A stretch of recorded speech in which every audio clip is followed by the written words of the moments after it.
Aller dénicher des pandas géants pour les filmer n'est pas une tâche simple. Mais après de durs efforts, vient la récompense.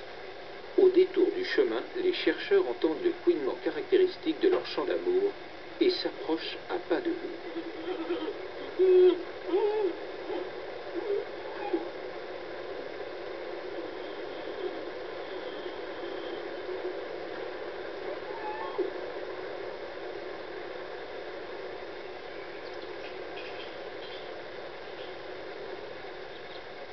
Mais prudence, car les pandas, comme tous les ours, peuvent être très dangereux pendant la saison des amours.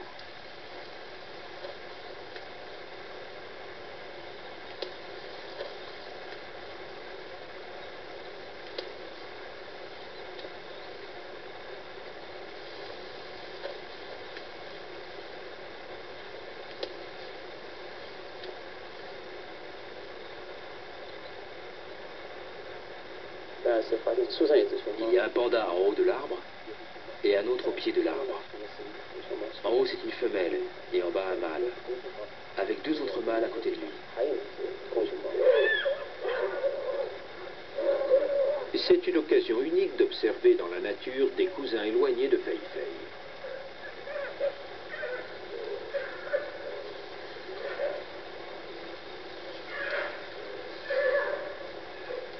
D'après les bruits qu'ils font, il semblerait que ces mâles soient en train de se chamailler. Peut-être pour gagner le droit de s'accoupler avec la femelle, si un jour elle décide de descendre de son arbre.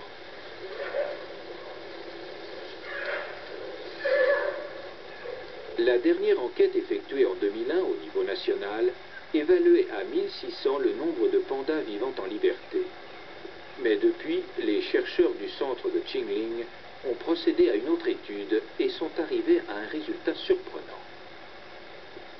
Selon nos estimations, le nombre de pandas géants vivant en liberté en Chine se situe entre 2 et 3 000.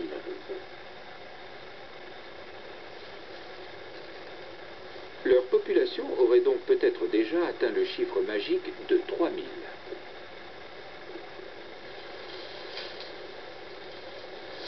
Mais le docteur Zhang Zhejun vient tempérer ce bel optimisme en précisant qu'il ne s'agit pas là d'une population stable.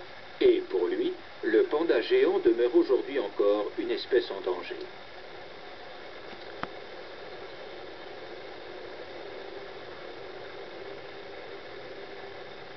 L'avenir du panda semble toutefois un peu moins sombre. Mais on ne saurait se réjouir trop tôt car une autre nouvelle a de quoi nous inquiéter.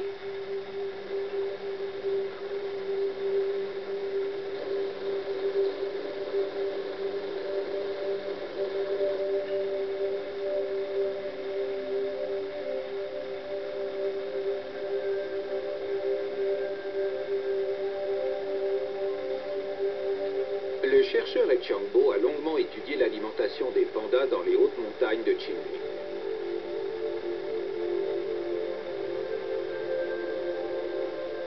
Ici, chaque panda mange environ 20 kg de bambou par jour, principalement du bambou bachana.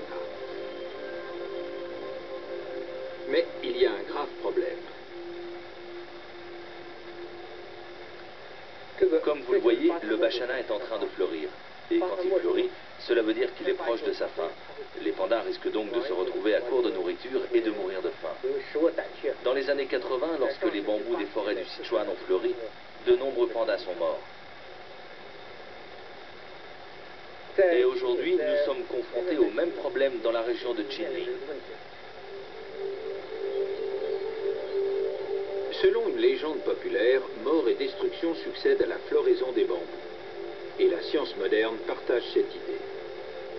Les bambous meurent entre 3 et 5 ans après leur floraison, après quoi il faut encore attendre de 7 à 10 ans pour que les graines enfouies dans le sol germent et donnent naissance à de nouveaux bambous comestibles.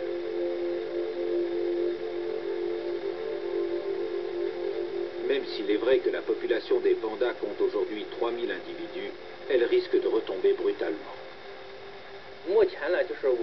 Notre équipe de chercheurs essaye de trouver le moyen d'échelonner la pousse des bambous, afin d'obtenir des groupes de bambous d'âge différents, ce qui permettrait qu'ils ne fleurissent pas tous en même temps.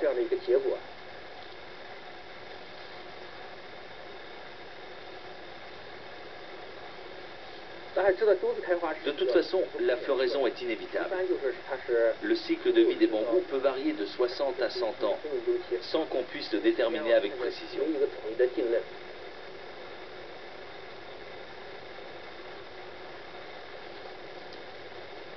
Tout en travaillant à trouver une solution heureuse pour leurs pandas, les chercheurs de Qinling tiennent à rappeler ce qui doit absolument être fait pour protéger les pandas géants, qu'ils soient 1600 ou 3000.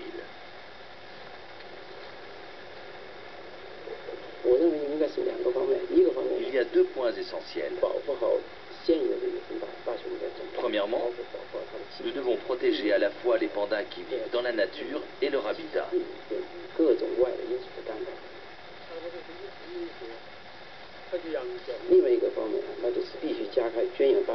Deuxièmement, nous devons accélérer la reproduction de pandas en captivité, favoriser la recherche scientifique et une réintroduction optimale et rapide dans leur milieu naturel.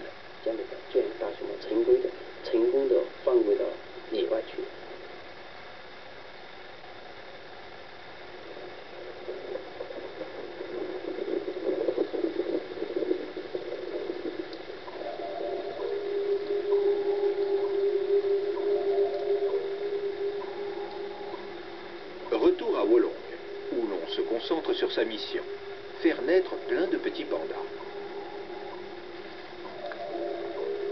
Nous sommes maintenant en avril, en pleine saison de reproduction. Les gardiens ont fort à faire car de plus en plus de femelles sont en chaleur.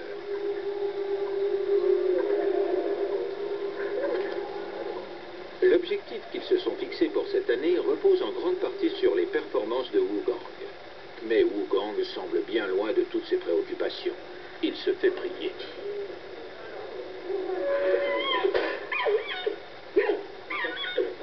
Encouragés par l'énergie qu'il a déployée lors de sa précédente rencontre avec Shishi, les gardiens ont voulu le remettre en présence de Ying Ying.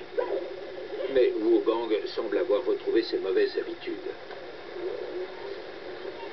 On dirait qu'il ne sait plus où il en est, et tourne en rond.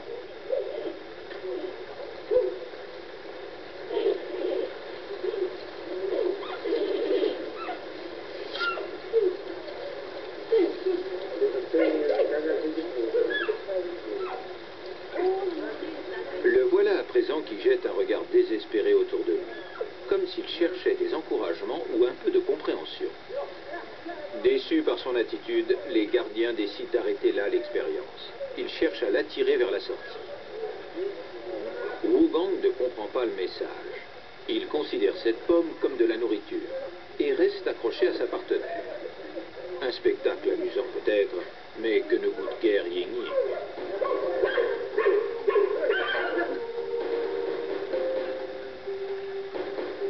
Il ne reste désormais plus d'autre solution que de faire appel à Ling Ling, l'autre mâle du groupe. Mais Ling Ling ne veut rien savoir.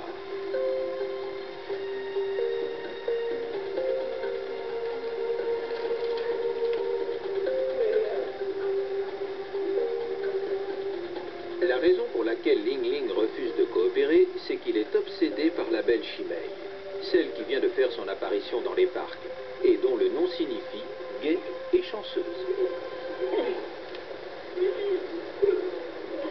L'odeur de Shimei rend fou Ling Ling, mais il n'est pas le seul à être sous le charme. Shimei enchante, émerveille et déchaîne les passions.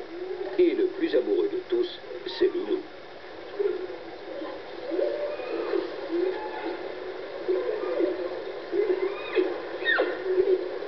En 2006, Shimei s'est accouplée avec Ling Ling et Loulou, et elle a donné naissance à des jumeaux.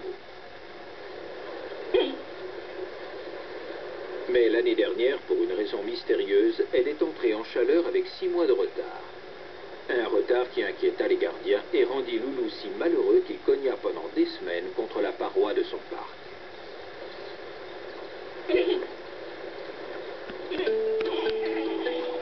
À présent, tout est rentré dans l'ordre. Shimei a retrouvé un cycle normal et fait de nouveau forte impression sur les mâles.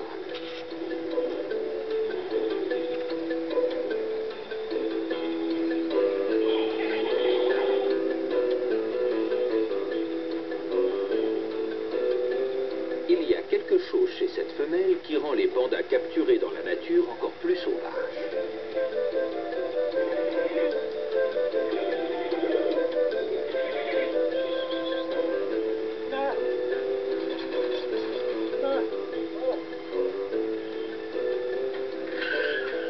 À coup sûr, même Wu Gang ne saurait résister à son charme.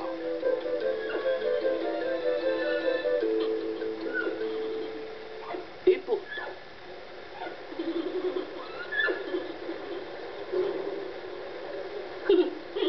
Tandis que Loulou la dévore des yeux, entre Chimay et Wu Gang, les choses se passent hélas comme souvent.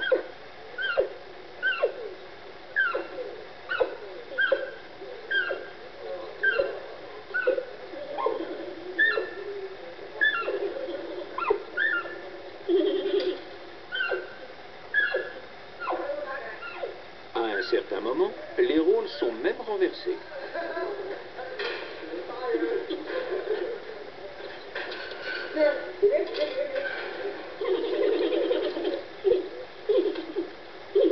L'amoureux éperdu a finalement sa chance.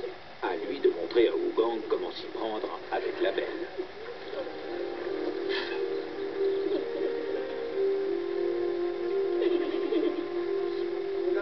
Mais au lieu d'adopter une attitude de dominance sautant sur Chimay, Loulou lui fait découvrir le plaisir des ébats amoureux.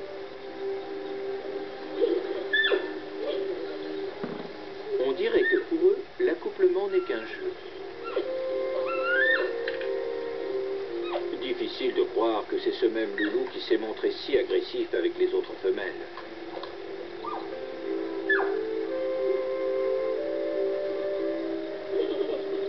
Chimay ne sera peut-être pas un amour éternel.